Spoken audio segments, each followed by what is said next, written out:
The Reverend Bryan Jessup is a retired Unitarian Universalist minister. After serving congregations in Delaware, Maine, and California, he and his wife Edith have moved to Oregon and are very glad to be a part of our fellowship here in McMinnville. Please join me in welcoming Reverend Jessup.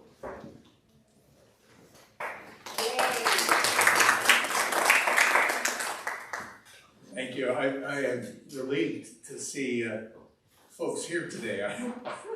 Just like 4 minutes before service, I told Betty, man, my topic today has people very definitively staying away in droves. But here you are. So I'm so glad you're here. I want to begin today also with an awareness that I'm talking about a culture I do not know intimately. I've had some experiences working with tribes in California, but I've not worked with the Confederated Tribes at Grand Ronde. So when I've been invited to do sweats with Native American men, they frequently begin with, may what we do here be done in the right spirit, with an open heart and a good heart. And so with that blessing, I'll begin. And the title of my talk today is Becoming Aware of our Kalapuyan neighbors. And I chose that topic because so often in Oregon, we're aware of the story of the Oregon Trail, but we're not so aware of the people who lived here thousands of years before the settlers came. I chose it because also, unless we come to terms with our history, we're not going to be able to learn from it and grow beyond it. I chose this topic because our faith calls us to love life and to love ourselves as part of life and to love our neighbors as ourselves. And out of the Western European tradition, that call has been with us for thousands of years, but Western Europeans have not been so good as they've traveled around the world. They have not necessarily loved people of color. Instead, they've exploited them and saw them as opponents that they needed to defeat in war. White European folks are certainly not the only people to see life through a lens of fear and greed and war and domination. That kind of fear-based response is there, and in small ways it's part of all of us. It can be. And it doesn't matter what race we are. That's there, and our cultures are complex. Around the world, almost all our human ancestors have warred against each other. But wait, there's more. In 1974 to 1978, renowned primatologist Jane Goodall even documented war between several groups of chimpanzees in the Gombe Stream National Park in Tanzania. So life based on fear and greed and war and violence has long been a dangerous option for many of us primates. But European white folks have become masters of war. In his 1997 book entitled Guns, Germs, and Steel, geographer Jared Diamond writes about how just the place that Western Europeans were in the world allowed them to develop stable agricultural societies and towns and cities that they could support with their ag.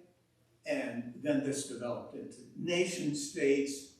And then the stability allowed them to create great technological developments that allowed them to become lethal in the world. We're now, of course, becoming aware of the downside of being lethal in the world.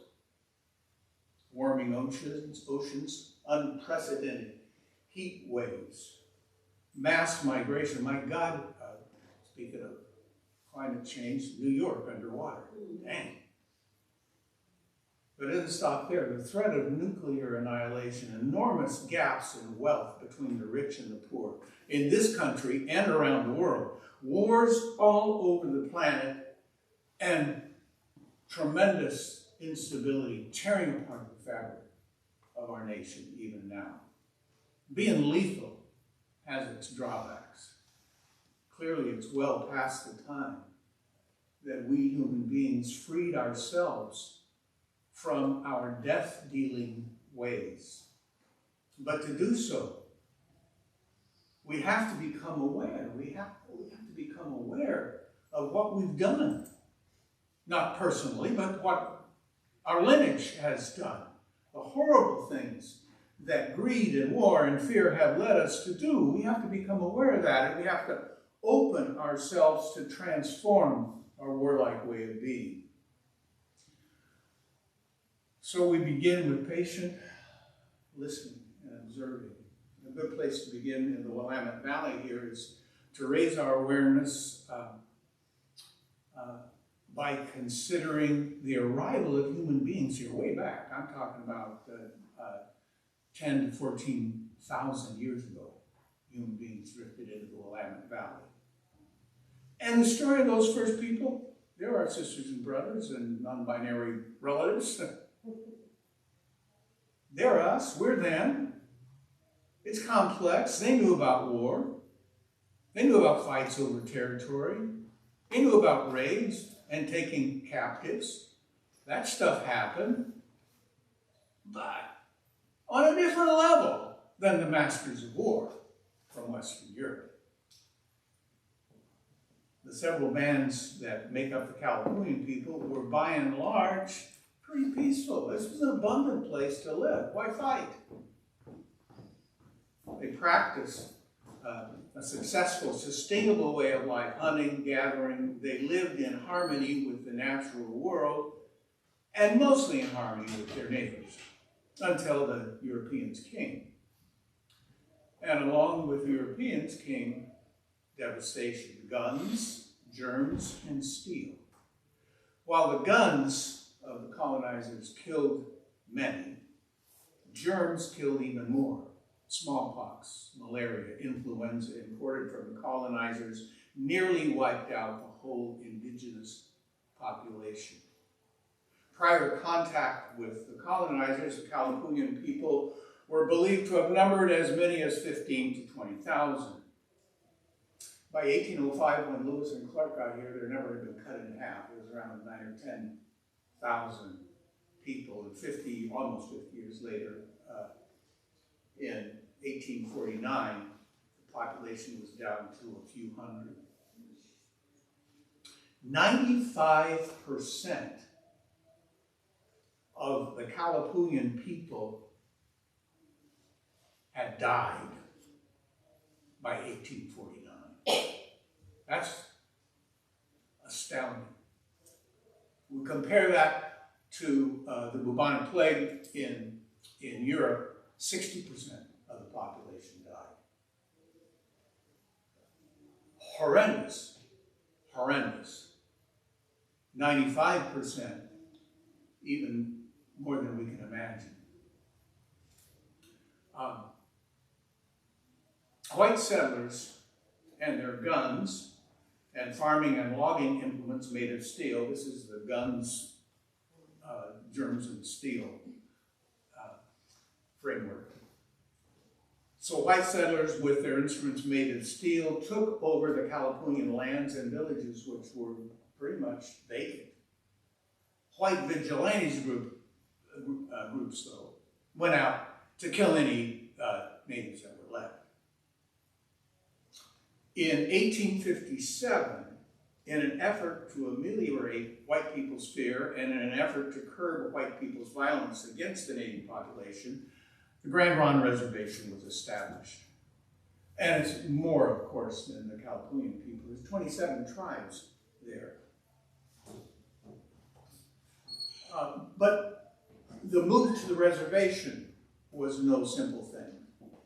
Previous to the establishment of Grand Ronde, there was a big reservation at Table Rock near Medford. And in 1857, the tribes there were forced marched, starting in the month of March. It's winter in Oregon, not so pleasant. They were forced marched 263 miles, took them 3 months. March is known as the Oregon Trail of Tears. The people endured tremendous hardship. 8 people died along the way. Then after the tribes got to Grand Ronde, the reservation kept shrinking. In 1857, when the reservation began, it had 66,000 acres, but the U.S. government broke its own agreements and sold off part of the lands as surplus. And then the poverty-stricken indigenous folks, some of them, had to sell their own land allotments they couldn't eat. Reservation now contains around 11,000 acres. That's complicated history too, because it shrunk all the way down to all they had was their cemetery. It was less than 5 acres. And it's grown back now, it's 11,000. But it started at 66,000. What a story. And the story of the plundering of the land of the Grand Ronde people is just part of a long history of broken treaties and unfulfilled promises. And that history is not limited to the 1800s. In 1954, Congress broke its own word with the Grand Ronde people. They broke their word with the Western Oregon Indian Termination Act. And who's heard about that? You heard about it? It's the Indian Termination Act in 1954. It ended official recognition of the tribes. Congress said at that time, the termination is about setting the indigenous people free and encouraging them to integrate into white society. Going to set them free, not recognize them as indigenous people anymore. For the people of Grand Ronde, of course, that termination felt like erasing their dignity and identity and culture and relieving the government of any responsibility to deal with them as the original owners of the land. So, it took a while to respond to that, but in 1970, several tribes in Oregon began to work to reverse the termination, and in 1983, after tremendous effort by local indigenous people, recognition of the Confederated Tribes of Grand Ronde was restored. What a process those folks went through. Seriously. I mean, we're talking bake sales and bean suppers, trying to fund that effort. The actions of the colonizers that came here and their descendants, when we look back at that history, parts of that are so horrific we can't believe it. But the Kalapuyan people and people of other tribes who formed Grand Ronde refused to focus just on the horrors of the past. The colonizer story is a story of brute force. But they talk about their own story. Our story, they say, is about resilience. It's a story of our relationship to land.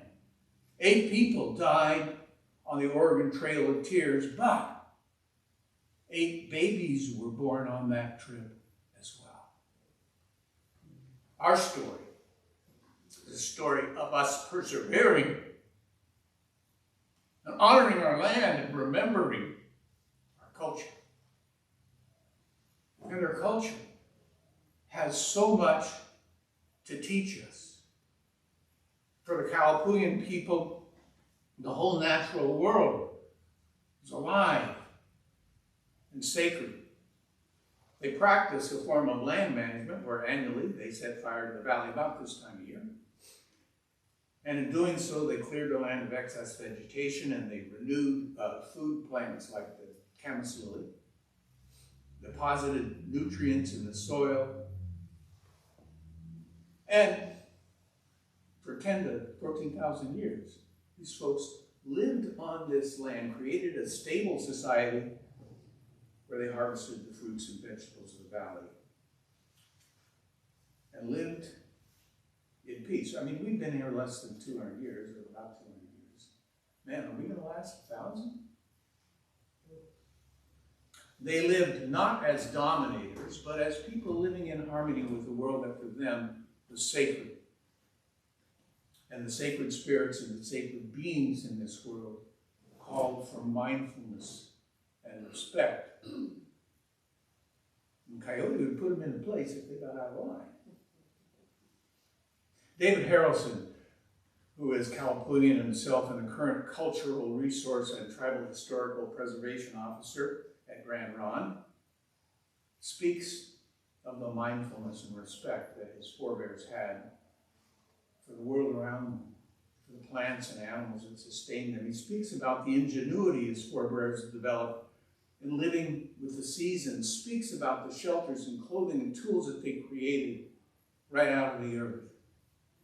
If we who live in Oregon now, and if our descendants who follow us are going to survive in this changing world, we're going to have to become much, much more aware of the indigenous ways of the people who lived here before our forebears came.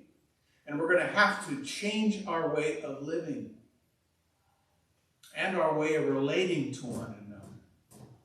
We're going to have to get out of this dominator warfare way of being. And we can begin this change by opening our minds and hearts and by listening to the voices of indigenous people around us. When we on the UU worship committee here were planning this service, I originally reached out to David Harrelson and asked him to come and speak to us. He respectfully declined, and he said, let's take this in another direction. Why don't you come to us? Why don't you come to the Grand Ronde Museum? Why don't you come to our powwow? Why don't you visit our website? Why don't you look at the stuff, look at the stuff on YouTube? There's a whole bunch. If you Google up on YouTube, go to YouTube, Google up Kalapuyan history, and you'll get a whole bunch of stuff. Shannon, our religious educator, is going to send out to all the parents the video she's showing the kids now. This is how do we become aware of our Kalapuyan neighbors? We start with our kids. God bless this fellowship. We don't do everything right, but we do some things right. And our religious education program is part of it. So how might we continue to support the Kalapuyan people? We might support them in their efforts to regain sacred lands as they did in 2019 at Willamette Falls, near Oregon City. We might support them in their efforts to gain the right to offer hunting and fishing licenses to their own people, as they did in a 4-3 vote by the Oregon Department of Fish and Wildlife just last month. We might support them in continuing to have the history of indigenous Oregonians taught in schools. Thank you for teaching that. Becoming aware of our Kalapuyan neighbors will certainly not be a one-sermon process.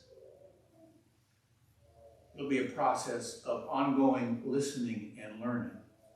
Our worship committee here hopes to help us remember the Kalapuyan people from time to time with a land acknowledgement. And this happens in many instances now. Universities and schools and UU churches and other churches as well will begin with an acknowledgement of First Peoples. So here's an example. This is not the exact acknowledgement that the worship committee will create, but it's an example of something they might.